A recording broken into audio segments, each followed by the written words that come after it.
पुण्यातील दीनानाथ मंगेशकर रुग्णालयानं उशिरा शहाणपण सुचलंय।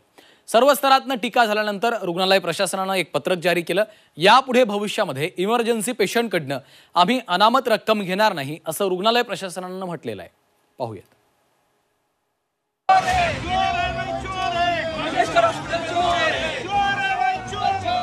ज्या डॉक्टरांनी आम्हाला एवढा त्रास दिलाय त्या डॉक्टरांवरती कारवाई झाली पाहिजे। पुढे अशी प्रकरण होऊ नये म्हणून काय काळजी घेतली पाहिजे या दृष्टीने आम्ही कारवाई करण्याचा प्रयत्न करतो आहोत। पुण्यातील दीनानाथ मंगेशकर रुग्णालयातील गर्भवती महिलेच्या मृत्यू प्रकरणानंतर राज्यभरात संतापाची लाट उसळली। चौफेर टीका झाल्यानंतर आता रुग्णालय प्रशासनाला उशिरा शहाणपण सुचलंय। इमर्जन्सी पेशंटकडून यापुढे अनामत रक्कम घेणार नाही असं पत्रक दीनानाथ मंगेशकर रुग्णालयाचे ट्रस्टी धनंजय केडकरांनी जारी केलंय। एका निष्पाप महिलेचा मृत्यू झाल्यानंतर रुग्णालयाला उपरती झाली आहे। कालचा दिवस रुग्णालयाच्या इतिहासातला अत्यंत काळा आणि सुन्न करणारा दिवस। काही संघटनेच्या कार्यकर्त्यांनी तर लता मंगेशकर आणि दीनानाथ मंगेशकरांच्या नावाला काळं फासलं। हे सर्व बघून आमची मान शर्मेनं खाली गेली। लोक कशा पद्धतीनं चुकीचं वागतायत किंवा या घटनेला राजकीय रंग कसा येत चाललाय हे सोडून आता आम्ही आत्मचिंतन केलं। दीनानाथ सुरू झालं तेव्हा अनामत रक्कम घेतली जात नसेल, मात्र रुग्णालयाचं नाव वाढत गेलं आणि गुंतागुंतीचे रुग्ण वाढल्यानं अनामत रक्कम घ्यायला सुरुवात झाली। इथून पुढे दीनानाथ रुग्णालय इमर्जन्सीमधील कुठल्याही पेशंटकडून अनामत रक्कम घेणार नाही। विश्वस्त आणि मॅनेजमेंट या सर्वांनी असा ठराव केलाय, त्याची आता अंमलबजावणी होईल। दीनानाथ रुग्णालयानं पत्रक जारी करून आपली भूमिका स्पष्ट केली, मात्र विरोधकांनी यावरून सरकारला धारेवर धरलं। सरकारनं चौकशी करण्याचं ढोंग करू नये असा हल्लाबोल काँग्रेसचे नेते विजय वडेट्टीवारांनी केलाय। यावर शिवसेनेचे नेते आणि मंत्री उदय सामंतांनी त्यांना प्रत्युत्तर दिलंय। कुणालाही वाचवलं जाणार नसल्याचं सामंतांनी म्हटलंय। त्या ठिकाणी सगळ्यावर एफआयआर दाखल केले पाहिजेत, गुन्हे दाखल केले पाहिजेत आणि त्वरित अगर सरकारने चौकशी करण्याचा नाटक आणि ढोंग करू नये। 4 समिती 4 सदस्यीय समिती, काय समिती आहे? महिलेचा जीव गेला, ऍडमिट केला नाही, 10 लाखाची स्लिप दिली त्यांना भरा म्हणून। हे अजून यापेक्षा एव्हिडन्स काय पाहिजे? हे लपालपी कशाला पाहिजे? हे काहीतरी आपल्या स्वतःच्या पक्षाची सत्ताधारी पक्षाच्या जवळचे लोक असावेत, म्हणून त्यातून त्यांना पळवाटा देण्यासाठी हे सगळं सोंग आहे। उलट शिवसेनेच्या तिथल्या पदाधिकाऱ्यांनी दीनानाथ मंगेशकर हॉस्पिटलच्या विरोधात आंदोलन केले तर त्यांनी पहिला अभ्यास केला पाहिजे।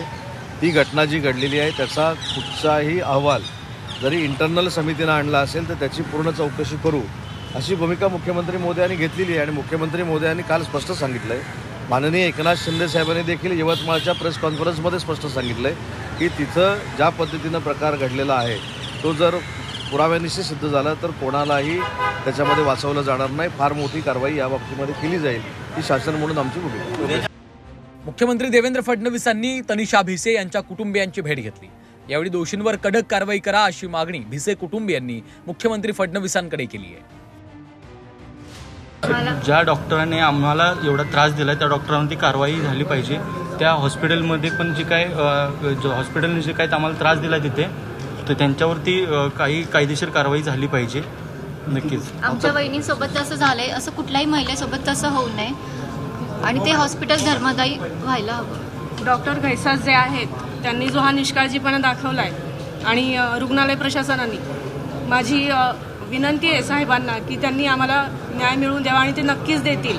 आणि मी अशी मागणी करते सगळ्यांना, जनतेला मी असं आवाहन करते, साहेबांना विनंती करते की त्यांनी ते घैसास डॉक्टर आणि रुग्णालय प्रशासन यांना कडक कारवाई करून त्वरित याच्यावरती काहीतरी उपाय करावा। या प्रकरणातल्या दोषींवर कारवाई करणार असल्याचं आश्वासन मुख्यमंत्री फडणवीसांनी भिसे कुटुंबियांना दिलंय। भविष्यात अशा घटना टाळण्यासाठी प्रयत्न करणार असल्याचं देखील त्यांनी सांगितलं। तर धर्मादाय रुग्णालय मुख्यमंत्री कक्षासोबत जोडणार असल्याचं फडणवीसांनी म्हटलंय। या प्रकरणापुरती आपण कारवाई करायची एवढंच मर्यादित नाही, तर पुढे अशी प्रकरणं होऊ नये म्हणून काय काळजी घेतली पाहिजे या दृष्टीने आम्ही कारवाई करण्याचा प्रयत्न करतो आहोत। आज कमिटी देखील या ठिकाणी जी मी तयार केली होती ती आलेली आहे। ती कमिटी सर्व प्रकारच्या ज्या काही गोष्टी आहेत त्याच्यामध्ये लक्ष घालणार आहे आणि एकीकडे या प्रकरणी तर जे काही दोषी आहेत त्यांना शिक्षा झाली पाहिजे, पण भविष्यात असे प्रकरणं होऊ नये म्हणून आपल्या SOPs तयार झाल्या पाहिजेत. या दृष्टीनं आमचा प्रयत्न आहे. निश्चितपणे त्या दृष्टीनं आम्ही काम करू. आपला प्रयत्न आहे की संपूर्ण धर्मदाय व्यवस्था ही ऑनलाईन एका प्लॅटफॉर्मवर यावी, जेणेकरून कुठे आपल्याकडे बेड्स आहेत, किती ते अवेलेबल आहेत, ते दिले जात आहेत की नाही, याचं सगळं मॉनिटरिंग आपल्याला करता यावं. आणि याकरता CM ऑफिसमध्ये जो आपला मुख्यमंत्री आरोग्य कक्ष आहे तोही याच्याशी आम्ही जोडण्याचा प्रयत्न करतो आहोत, जेणेकरून त्यांच्यावर एक दबाव राहिला पाहिजे. आणि मला विश्वास आहे की पुढच्या काळामध्ये याच्यामध्ये एक मोठी सुधारणा आम्ही करू शकू.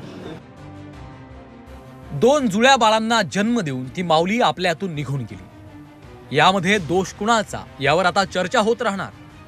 पण त्या 2 निष्पाप जीवांची काय चूक हा मोठा प्रश्न आपल्या व्यवस्थेसमोर आव असून उभा आहे. किमान भविष्यात तरी उपचाराच्या अभावी कुणाचा जीव जाऊ नये इतकीच माफक अपेक्षा.